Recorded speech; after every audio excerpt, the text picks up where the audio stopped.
Oi pessoal, estamos de volta e vamos continuar as nossas aulas aqui. Antes de nós entrarmos no assunto propriamente dito da nossa aula de hoje, ou seja, antes de nós continuarmos a falar do emprego da crase, vamos ouvir rapidamente uns fragmentos de uns textos de Padre Antônio Vieira, né? A gente vai continuar estudando a literatura brasileira e vamos falar dos escritores representativos desse período chamado Barroco. E um deles é o nosso Padre Antônio Vieira, o atualíssimo Padre Antônio Vieira, né? Passados cerca ou mais de 300 anos, né, de sua passagem por essas terras brasileiras, tanto que por ele ter vivido uma boa parte, uma grande parte da sua vida em nosso território, ele é considerado por nós um escritor brasileiro, apesar de ter nascido em terras portuguesas, né? Os seus textos continuam dizendo muito a respeito de tudo que se vive, né, nesse nosso mundo, mesmo hoje. Tanto é que o Padre Antônio Vieira foi considerado às vezes como profético, né? Uma visão humana muito grande, né? Um humanista, e a gente tem hoje aqui alguns pensamentos que dizem muito respeito a essa situação atual nossa aqui no Brasil, né? Nossa situação política, né? Esse momento conturbado, esse momento difícil que nós estamos vivendo, né? Não só por causa da pandemia, mas por causa da situação econômica e política que nós estamos vivendo. Então ele disse assim, é tanto mais temeroso o juízo dos homens que o juízo de Deus, que quando este se quer fazer respeitar e temer, ou seja, o juízo de Deus, né? Quando se quer vestir de horror e assombro, quando se quer mostrar medonho e horrendo, chama-se juízo de homem.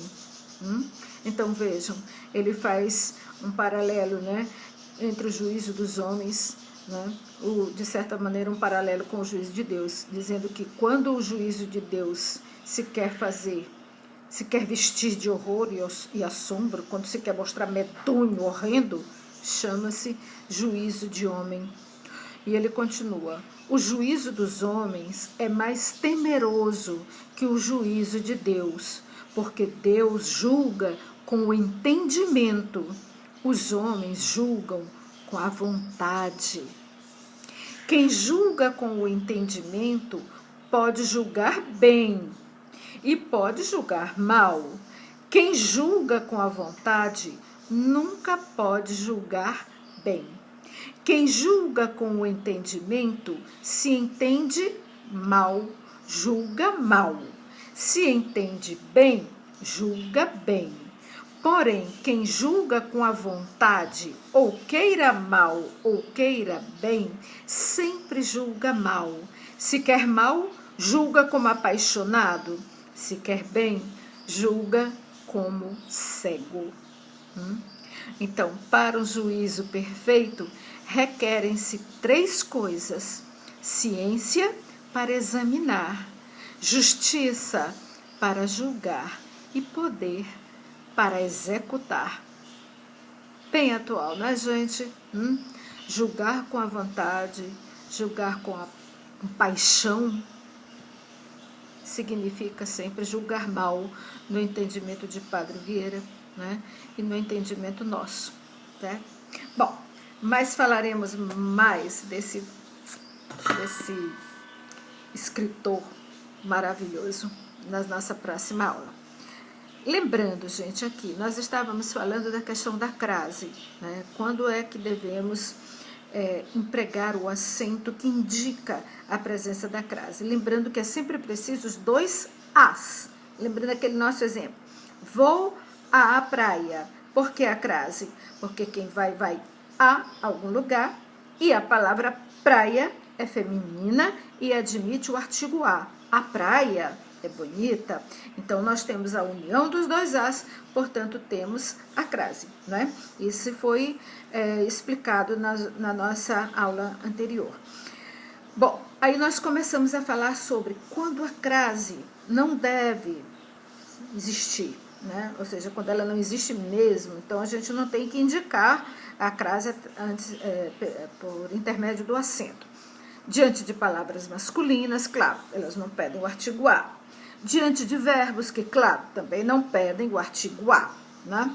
Diante de pronomes de tratamento que não admitem o artigo A, como, por exemplo, Vossa Excelência, Vossa Senhoria, Vossa Alteza, Vossa Majestade, Vossa Santidade, a gente não emprega o artigo antes desses pronomes.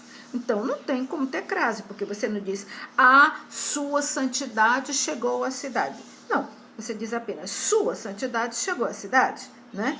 Vossa Majestade deseja algo, você não vai usar um artigo antes, a Vossa Majestade, não é isso? Então, sem crase antes desses pronomes. E vimos que os únicos pronomes de tratamento que aceitam a crase são aqueles que aceitam o artigo, como, por exemplo, senhora e senhorita. Apenas esses dois, né? Vimos também que não usamos a crase antes de pronomes que não admitem artigo. Você não usa pronome antes, você não usa artigo antes de ela, por exemplo. Você diz a ela chegou? Não. Então como é que eu vou ter crase? Não é possível. Perguntei a ele, perguntei a ela. Isso aí é o a preposição, porque quem pergunta alguma coisa a alguém, para alguém. Então, eu tenho a preposição.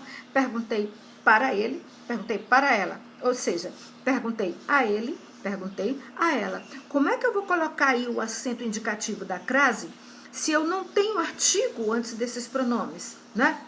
Você usa artigo antes de um pronome como qualquer? Não. Então, como é que você vai ter crase, né? Não vou a qualquer lugar. E não vou a qualquer lugar. Quem vai a algum lugar. Você tem aí a preposição exigida pelo verbo ir, né? Quem vai a. Mas não tem artigo, porque você está usando logo depois o pronome qualquer, que não admite artigo. Então, sem crase, né?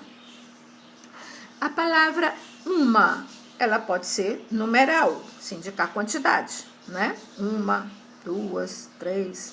Mas se for artigo indefinido, também não aceita artigo. Então, nada de crase. Então, você diz assim, não se deve chegar a uma atitude dessas. Olha, não tem crase, porque você está usando o uma como um artigo indefinido, né? Você diz, uma palavra só basta. Aí sim, é um numeral. Pode também indefinir, qualquer palavra basta. Então, veja bem, se o uma estiver indicando quantidade, ele é um numeral. Mas se ele estiver indicando indefinição do substantivo, ele não vai admitir artigo. Por que eu estou falando do uma numeral? Quando você diz, por exemplo, eu vou chegar a 1h. A 1h. Aí é um numeral. Você está indicando hora. Aí você vai empregar a crase, mas nós vamos falar bem disso mais tarde. Essa questão da indicação de hora, de tempo, né? Quando a gente usa a crase. Então, não se deve chegar a uma atitude dessas, né? Você não deve fazer uma coisa dessas, é um artigo indefinido. Eu estou indefinindo a palavra seguinte. Então, nada de crase antes do artigo indefinido, uma, porque ele não aceita artigo, né? Como outros pronomes que não aceitam artigo. É comum a gente ver, por exemplo, as pessoas dizendo cuja a pessoa, né? Cujo o dono. Ora, cujo é um pronome que também não admite artigo nem antes e nem depois. Então, também não empregue crase antes desse pronome, ok? Diante de palavras no plural se o a estiver no singular. Ó, vou mostrar um exemplo bem aqui para vocês. Dá para ver aí direitinho, gente? Eu vou precisar melhorar esses meus escritos aqui, esses meus exemplos, né? Não vou a festas com ele. Não vou a festas com ele. É como se eu estivesse dizendo, não vou para festas. Festas, qualquer uma, né? Em geral. Reparem, o não vou a festas, né? Esse a está no singular. Ora, ele está no singular e a palavra festas, ó, ele está no singular e a palavra festas está no plural. Isso significa o quê? Que esse a aqui é só o artigo, é só a preposição do verbo ir. Porque se a palavra festas está no plural e o a está no singular, significa que está faltando o artigo do substantivo festas. Só está presente aqui a preposição do verbo ir. Vou a. Ficou claro?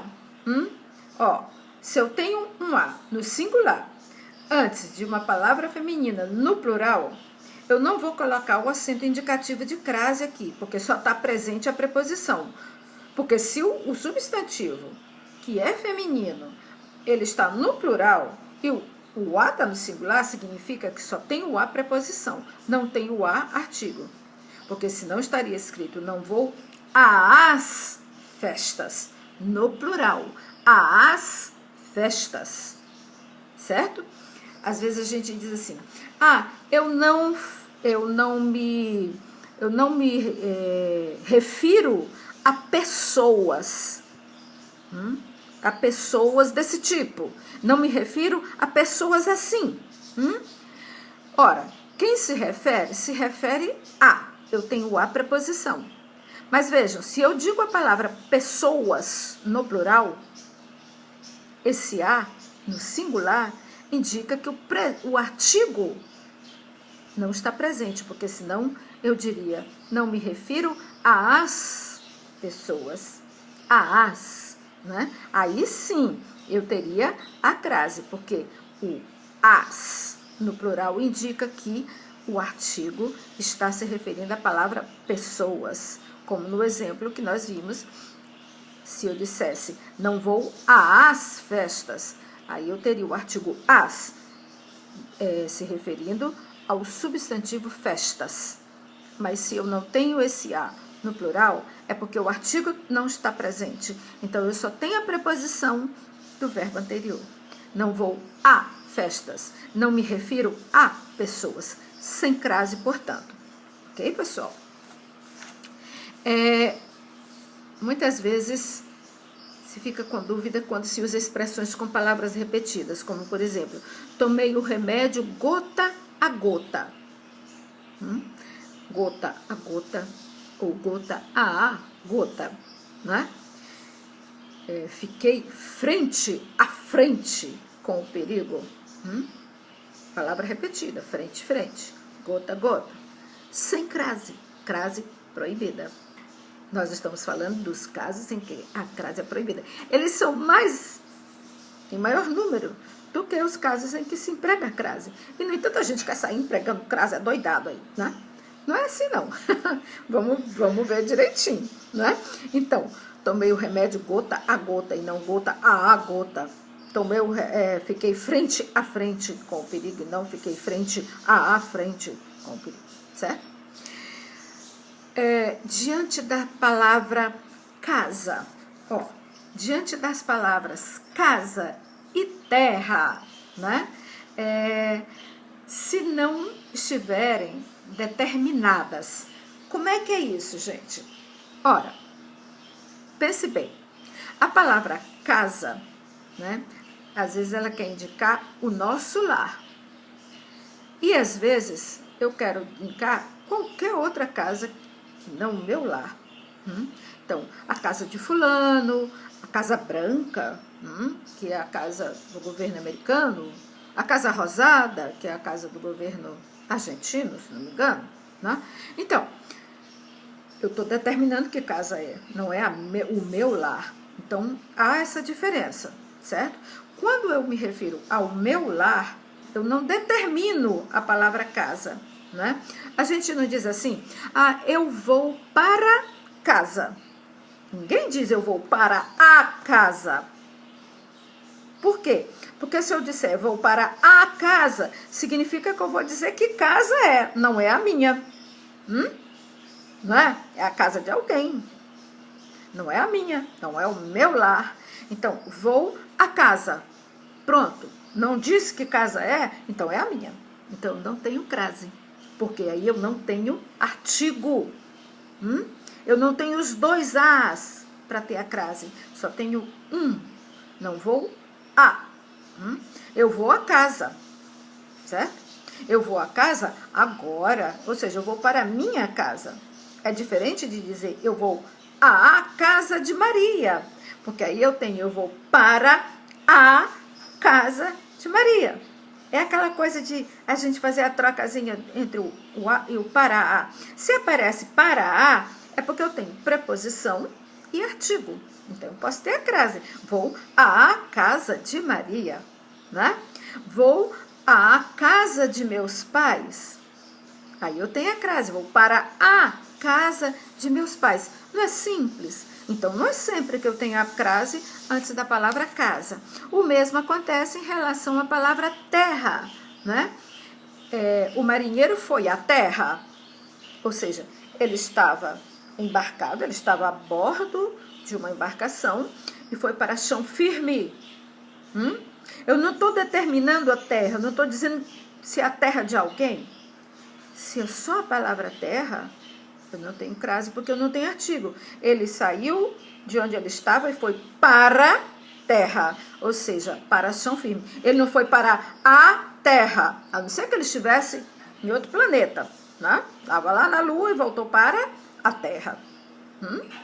Mas se significar chão firme e não planeta, e eu não estiver determinando que terra é, também não tem crase. O marinheiro foi à terra.